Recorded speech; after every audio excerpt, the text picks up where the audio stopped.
Lei 15. Aniquile totalmente o inimigo. Todos os grandes líderes sabem que o inimigo perigoso deve ser esmagado totalmente. Se restar uma só brasa, por menor que seja, acabará se transformando em fogueira. Perde-se mais fazendo concessões do que pela total aniquilação, o inimigo se recuperará e se vingará. Esmague-o, física e espiritualmente. A ideia é simples, seus inimigos não gostam de você. O que eles mais querem é acabar com você. Se ao combatê-los você parar no meio do caminho, ou mesmo depois de percorrer 3/4 do caminho, por misericórdia ou esperança de reconciliação, você só os tornará mais determinados, mais amargurados, e um dia eles se vingarão. Eles podem agir cordialmente por uns tempos, mas isso só porque você os derrotou. Eles não têm outra escolha a não ser aguardar. A solução, não ter misericórdia. Esmagá-los totalmente, como eles o esmagariam. A única paz e segurança que você pode esperar dos seus inimigos é quando eles desaparecem. O princípio por trás de esmagar o inimigo é tão antigo quanto a Bíblia. O primeiro a colocá-lo em prática foi Moisés, que a aprendeu com o próprio Deus, que abriu o Mar Vermelho para os judeus e depois deixou que as águas fluíssem novamente afogando os egípcios que vinham logo atrás, de forma a não sobrar nenhum só deles. Moisés, quando desceu do monte Sinai com os 10 mandamentos e viu seu povo adorando o bezerro de ouro, mandou matar todos os pecadores. E pouco antes de morrer, ele contou ao seu povo, finalmente prestes a entrar na terra prometida, que ao derrotarem as tribos de Canaã deveriam tê-las destruído totalmente, sem aliança e nem misericórdia.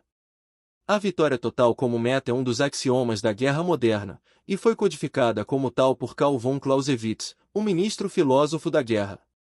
Analisando as campanhas de Napoleão, von Clausewitz escreveu: nós sustentamos que a aniquilação total das forças inimigas deva sempre ser a ideia predominante, uma vez obtida uma grande vitória não se pode falar em descansar, em respirar, mas apenas de perseguir, de ir atrás do inimigo novamente, conquistar a sua capital, atacar suas reservas e tudo mais que possa dar ao seu país ajuda e conforto.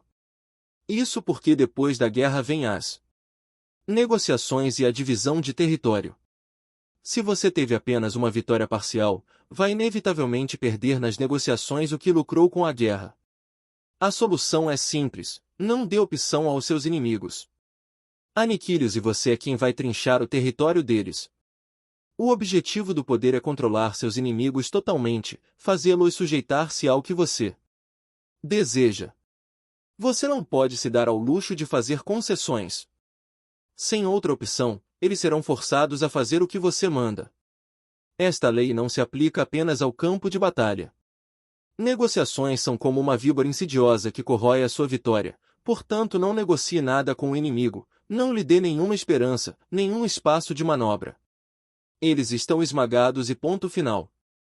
Entenda isto: na sua luta pelo poder você vai despertar rivalidades e criar inimigos. Haverá pessoas que você não conseguirá convencer, que permanecerão suas inimigas não importa o que aconteça. Mas seja qual a dor que você lhes causar, deliberadamente ou não, não leve o ódio delas para o lado pessoal. Reconheça apenas que não há possibilidade de paz entre vocês dois, principalmente se você continuar no poder. Se você deixar que elas fiquem por perto, elas vão procurar se vingar, com tanta certeza quanto depois do dia vem a noite. Esperar que elas mostrem suas cartas é tolice. Seja realista, com o inimigo assim por perto. Você jamais terá segurança. Aprenda com os exemplos da história, e com a sabedoria de Moisés, não faça concessões. Não é uma questão de morte, é claro, mas de exílio. Suficientemente enfraquecidos e depois banidos para sempre da sua corte, seus inimigos se tornam inofensivos. Não tem mais esperanças de se recuperar, de vir se insinuando e ferir você. E se for impossível bani-los, pelo menos saiba que eles estão tramando contra você, e não dê atenção aos seus gestos fingidos de amizade. A sua única arma numa situação dessa é a sua própria cautela. Se não puder bani-los imediatamente, então planeje o melhor momento para agir. O inverso.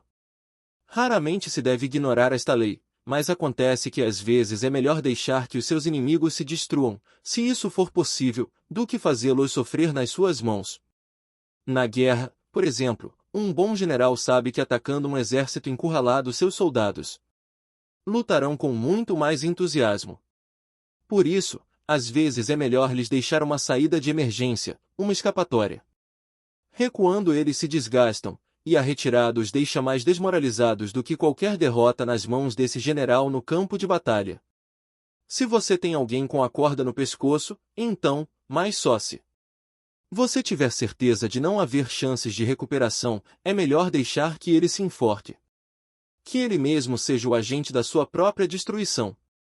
O resultado será o mesmo, e você não se sentirá tão mal. Finalmente, ao esmagar um inimigo às vezes você o irrita tanto que ele passa anos a fio tramando uma vingança. O Tratado de Versalhes teve esse efeito sobre os alemães. Há quem diga que a longo prazo é melhor mostrar uma certa demência. O problema é que a sua demência implica um outro risco.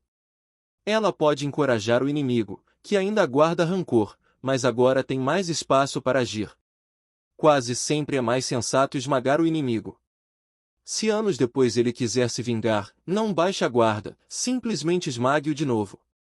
Pois é preciso notar que os homens devem ser afagados ou então aniquilados, eles se vingarão de pequenas ofensas, mas não poderão fazer o mesmo nas grandes ofensas. Quando ofendemos um homem, portanto, devemos fazê-lo de modo a não ter de temer a sua vingança. Nicolau Maquiavel, de 1469 a 1527.